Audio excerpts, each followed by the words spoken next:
What up, my dude? Oh, yeah. Welcome home, welcome home. Thank you, man. Hey, yo, tell Boo-Boo I said what up. Let's not get close to the gate, guys. They're gonna tell us to move. Nah, fuck MaxB. Okay. MaxB, get the fuck out of here. All right. Okay. Has that conversation even come up though? No, people don't play with me with that conversation. Ain't nobody can tell me nothing about that. That's the first thing I say. You heard? Okay. That's how you feel. That end the deal for anybody. Ain't no Max talking about conversation. Period. Okay. It's a wrap, man. Can't even take off the jets no more. They just said that they're not even letting the jets go. I think two egos was just coming together, two big personalities. You know, I wasn't there for that. I was just happy to be involved. You know what I'm saying? Just in the game. I'm never trying to come take nobody's shit. I'm in my own world, B. I'm existentialist, man. I like to do my own shit. You know, I come from a whole nother spot. Man, the internet exploded the second this hit the timeline yesterday. The wave icon himself, the smooth-talking legend people call Mr. Wavy Crockett, the Silver Surfer boss, Bigavelli, MaxB is finally back home after 16 years locked down. He stepped out those gates looking like somebody pressed reset on an era, and the whole timeline shook like the culture had been waiting for this moment forever. It still feels unreal when you look back at what happened. That old case was heavy, messy, and heartbreaking, and somebody really did lose their life during all that chaos. So genuine respect and rest in peace to the person who passed. Even though the sentence went from that wild 75 years to manslaughter, the situation itself was deep and left a mark on everybody involved. But Max didn't just walk out. He came home like it was a major event. Cameras lined up, crowds pressed in tight, phones up everywhere, the whole scene looking like a movie premiere in real life. Let's see it, nigga. Hold up, Let little Sharon get in there, man. Let little Sharon get in there. There she go. Where little Sharon at? I'm gonna give him the phone. Hold up. Yo, them jeans ain't tight enough, nigga. I nigga look like 30 years, man. Them jeans ain't tight enough, nigga.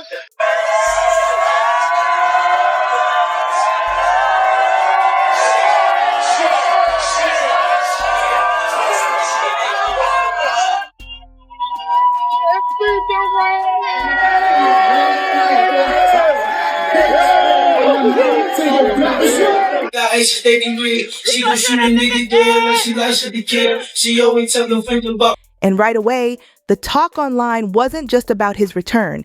It instantly turned into a conversation about old tension, old names, and old problems waking back up.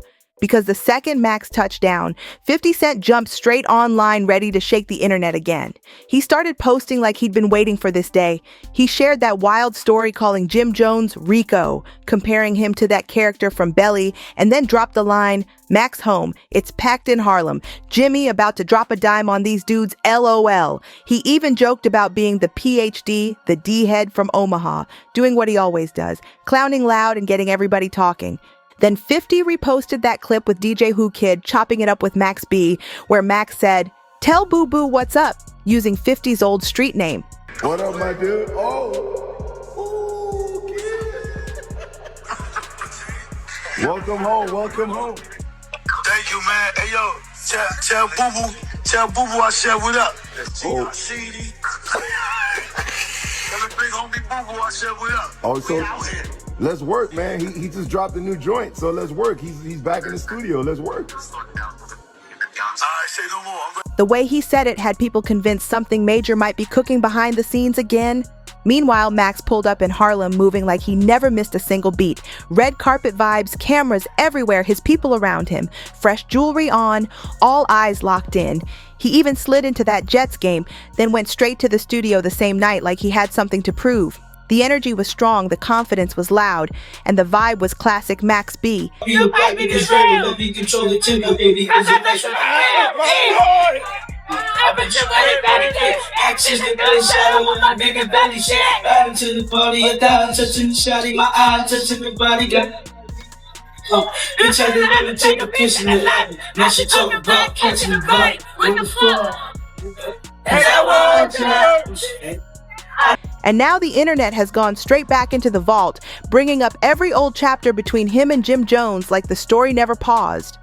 People remember everything, especially from those Dipset days when Max was talking bold and fearless, and now the streets are acting like the wave just came crashing back full force. MaxB returned with the same tone, the same spirit, and the same fire. And it's clear the culture never forgot a single word from that era. I think two egos was just coming together, two big personalities. You know, I wasn't there for that. I was just happy to be involved. You know what I'm saying? Just in the game. I'm never trying to come take nobody's shit. I'm in my own world, B. I'm existentialist, man. I like to do my own shit. You know, I come from a whole nother spot. So, you know, it was just egos clashing, a lack of respect, you know what I'm saying? And shit's lack of everything. That shit don't mix well, and next thing you know what I'm saying, we beefing. So as far as the content or whatever, it should have went a different way, you know what I'm saying? I think today, we would have handled the situation different. But, you know, I mean, we was young, we was all crazy, and now we here, we older, we got kids, and people looking at us, we gotta set the right example. We can't be looking crazy out here, so it is what it is. It's all love. I'm trying to get back on that plate. Nah, fuck MaxB. Okay. Max, dick, fuck out of here. His wave used to hit different, and rest in peace to Stack Bundles, because together they brought a whole new spark to New York rap that nobody could copy. Max had that sing-talk style, wild cadences, and a confidence that made every track feel like a whole movie the moment his voice came on. But the bond between him and Jim Jones didn't just crack, it split in a way that turned into real disrespect back then, and once it went that far, things got messy fast. But even with all the drama, Max's stamp on the culture couldn't be denied. That era had people glued to DVD players, glued to the computer screen, and glued to every street drop like it was breaking news in real time. My whole crew used to run through every mixtape, every drop, every update, and Max was the name people circled because he felt like the next big takeover waiting to happen. So now that word is out and he's finally home again, those same fans from the East Coast to every blog page are locked in like the story never stopped. Some folks are hyped, others are still whispering about that old tension with Jim Jones, and people keep replaying what Jimmy said when he made it clear, I'm not rocking with him. Looking better, smelling better, tasting better, the face is better. Fuck with your motherfucking brother. I'm on my way, I'm feeling righteous. Oh man, they gonna eat me alive.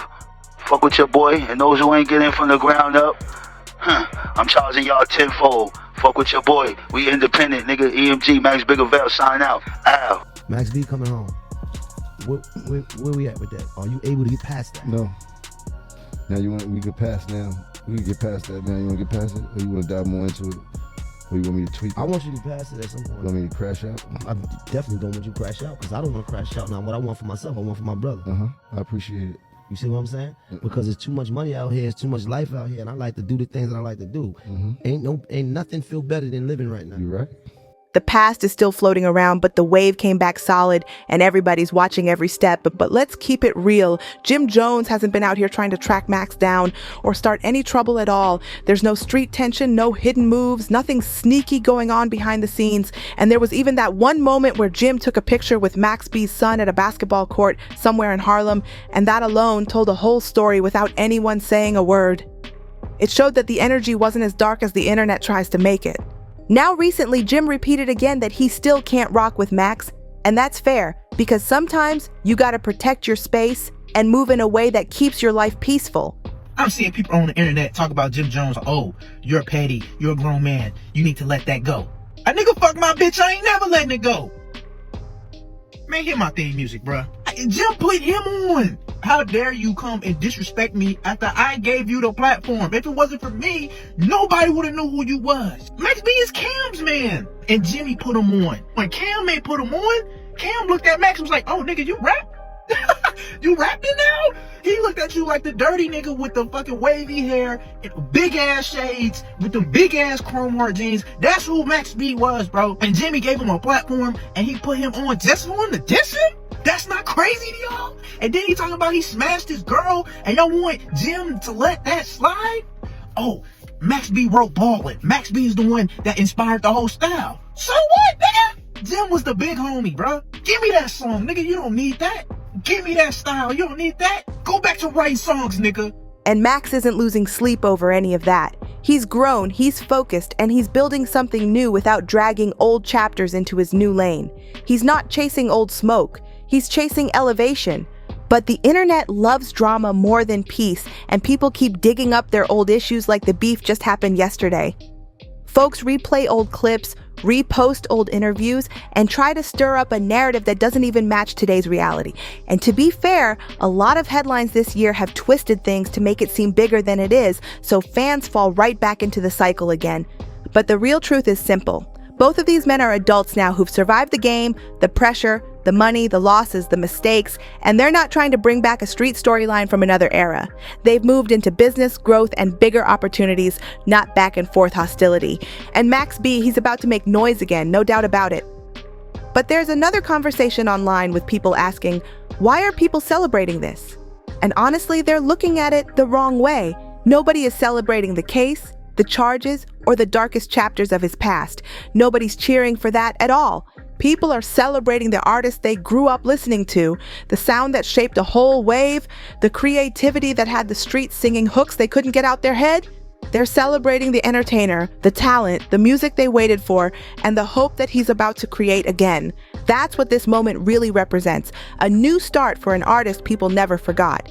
Every time someone comes home after doing real years, the internet instantly tries to turn it into a whole moral conversation like they're hosting a community panel online. People jump in saying, why are we celebrating this? And acting like folks are cheering for the case instead of the music. But chill for a second, people are hyped because they want to hear what Max is about to drop, not because they're supporting anything dark from his past. And when Max popped up at that football game, the internet acted like he walked into a courtroom instead of a stadium. Some folks were asking, why he there? Why not a doctor or a lawyer or a scientist? And it's like, be serious. It's a football game, not a lecture hall. People pull up there to enjoy themselves, vibe, cheer, talk trash, eat snacks, laugh. Nobody's trying to solve world issues in the bleachers. Let's keep it real. Sports and hip-hop been running together for decades. They're both entertainment lanes that change people's lives in ways nobody saw coming. Both worlds create chances, build wealth, take care of families, and breathe hope into neighborhoods that never had much. So yeah, Max standing in a football stadium makes perfect sense because he's an entertainer standing with other entertainers.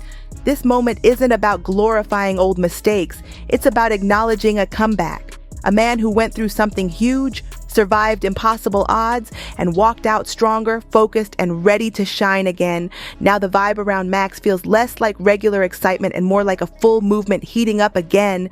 You can see it everywhere. Fans, artists, old supporters, even people from the new generation who weren't outside during his prime are paying attention.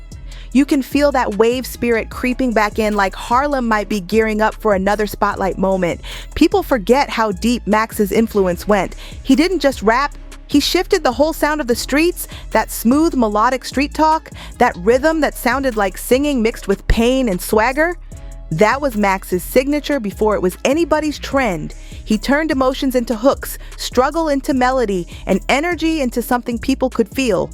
Now imagine him back in the booth after 16 years, linking with today's producers who grew up on his blueprint.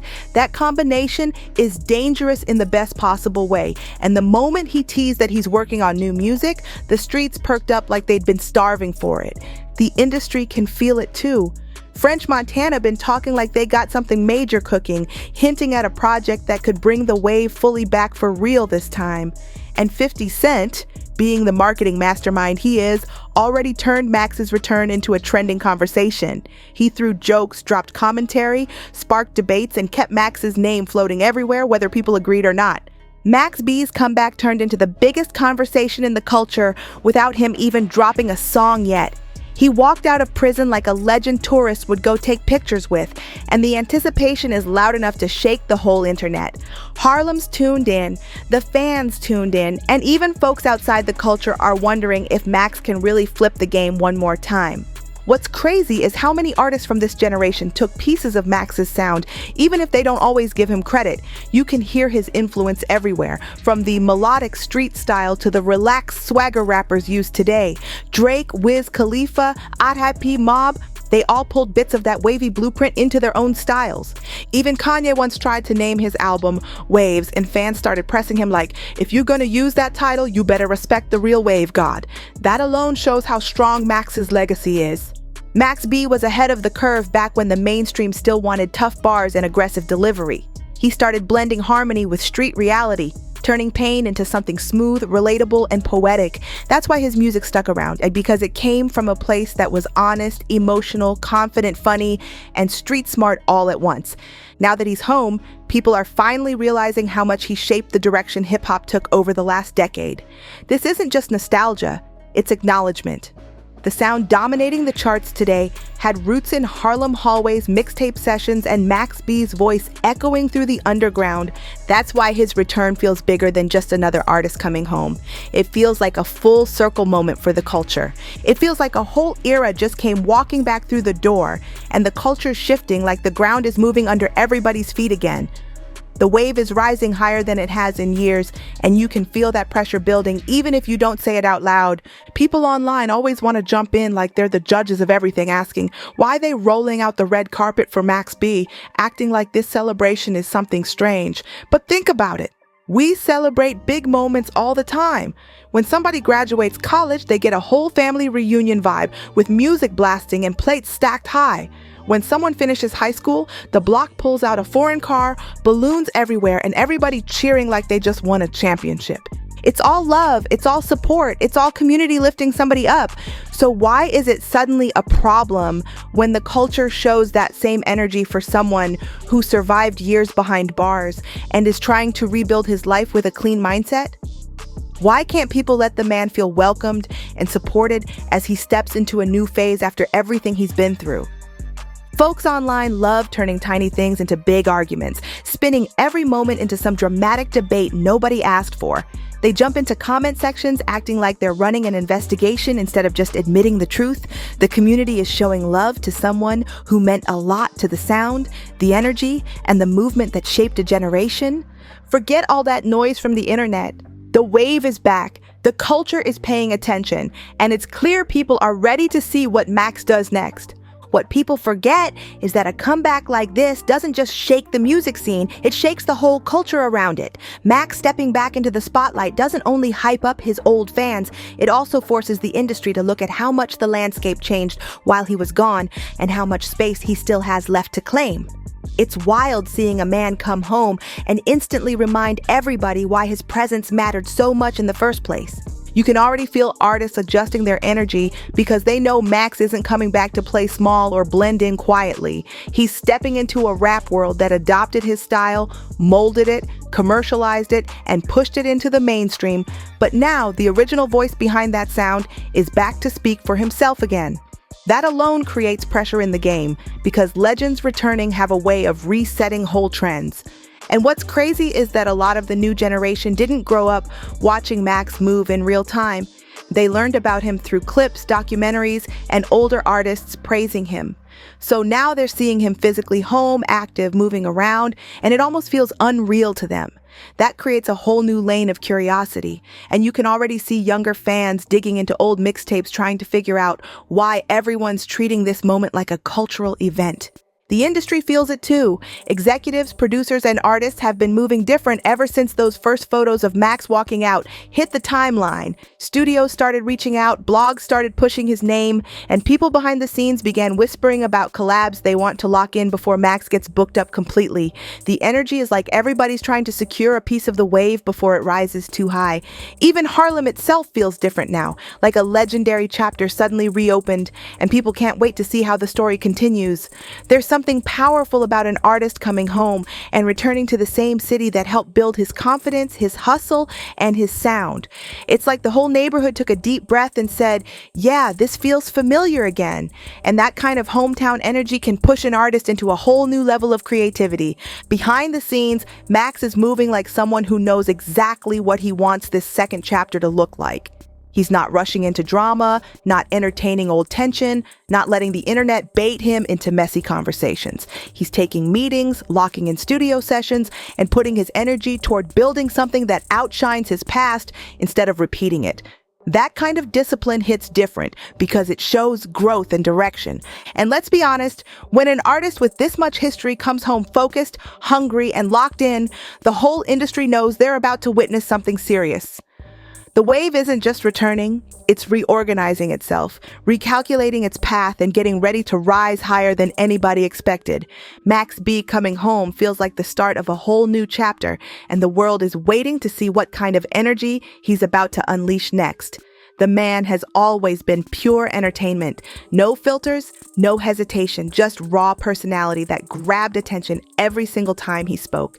Back in the day, I used to watch all his interviews like it was a show on its own, and those wild phone calls he made from inside had people glued to the screen because nobody sounded like him. That laugh he had, that confident tone, that slick talk he threw out like it was nothing, you couldn't copy it even if you tried. He was dropping mixtapes nonstop, switching flows, creating new slang, and moving with a spirit that made him stand out in a crowded game. Max wasn't following waves, he was creating them, and the streets knew it even before the world did.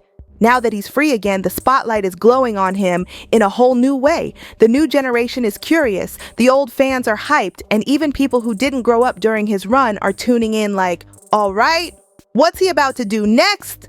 That's the kind of anticipation most artists would dream of having. And Max walking back into the scene with that same signature vibe is making everybody pay attention.